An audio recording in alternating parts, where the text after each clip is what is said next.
Hi, if you're tuning in from the website or you found us on YouTube, you probably already know how important exercise is for your body.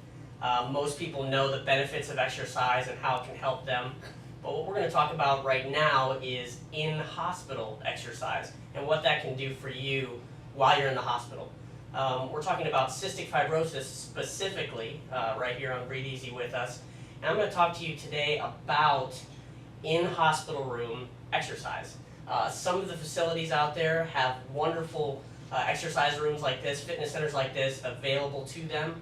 Not all of you do. Sometimes you're stuck in your hospital room either for disease control or just because there's no other options. So what we're going to do is we're going to show you a few tools and things that you can request either from the nurse or from physical therapy there in the hospital that can be brought to you and you can use there in your hospital room.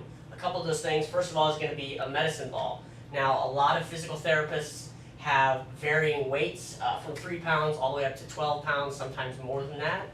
But you'd be amazed what you can do with just a 3-pound medicine ball. And so we're going to show you some of those things, even if you're not able to get out of your hospital bed, some things that you can do to increase circulation and improve your overall health while you're here in the hospital.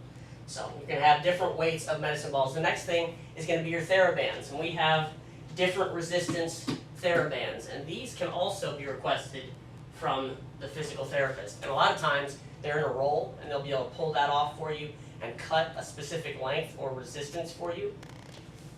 Something like this, and even you get to take this home. So you can do some exercises while you're here in the hospital, and then you can take them home with you and continue your routine from home. So this is kind of a really neat tool, and what you can do with it is it's going to allow you to have varying resistances depending on how you position your hands and how you overlap the actual band itself. So we're going to show you some exercises and some stretching routines that can be done with just this. So these are really, really great tools, and most hospitals in their physical therapy area will have something like that available to you.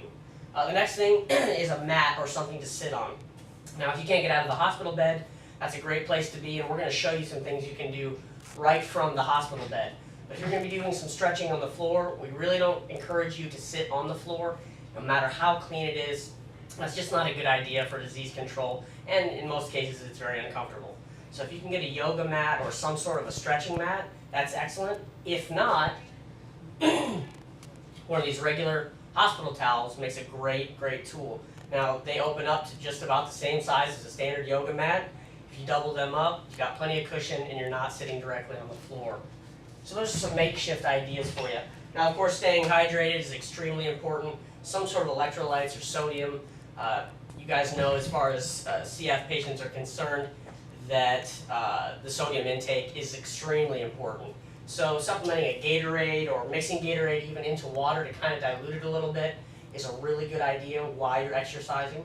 That's also going to improve your recovery time and your circulation as well.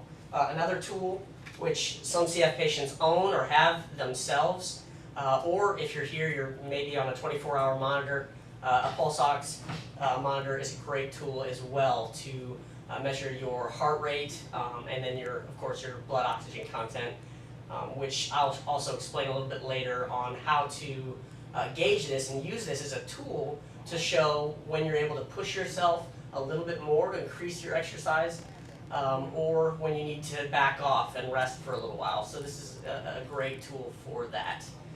So we're going to go ahead and show you right in a hospital room some exercise routines, some stretching routines, and I'm actually going to break them right down and show you a whole routine for each that you can do right from your hospital room. Let's go ahead and take a look.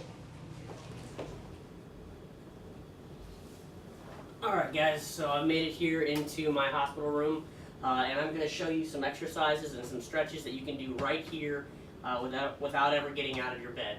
I've got my TheraBands here with me, I've got my medicine ball here, I've got a drink over there waiting for me, and then of course, to add a little authenticity, I have our lovely hospital socks. So some things to think about before you start exercising. Make sure you talk to your nurse or your doctor and make sure you're cleared for exercise, depending especially on where your IV is. Now, if you have a peripheral IV, you're probably not going to want to do a whole lot of movement in that area because those don't go very deep and they can come unseated and then they can cause you issues. Now, if you have a PICC line, you are able to be a little bit more mobile. You do have a dressing, of course, to think about and where specifically where the PICC line is. If you have a port, you should be okay for general movement. You may have a little pulling depending on where that is on the dressing itself. But still, talk to your nurse, talk to your doctor, and make sure they know kind of the exercises that you're wanting to do and that you're wanting to move around. But what we're going to talk about now is some strength training and some stretching right here in the hospital bed. And I'm going to do some varied movements. I'll show you with some of the things with the bed lifted up, the bottom tilted, things like that. Things that you can still move around without getting out of bed. And then maybe some standing exercises and things like that. So let's go ahead and get started.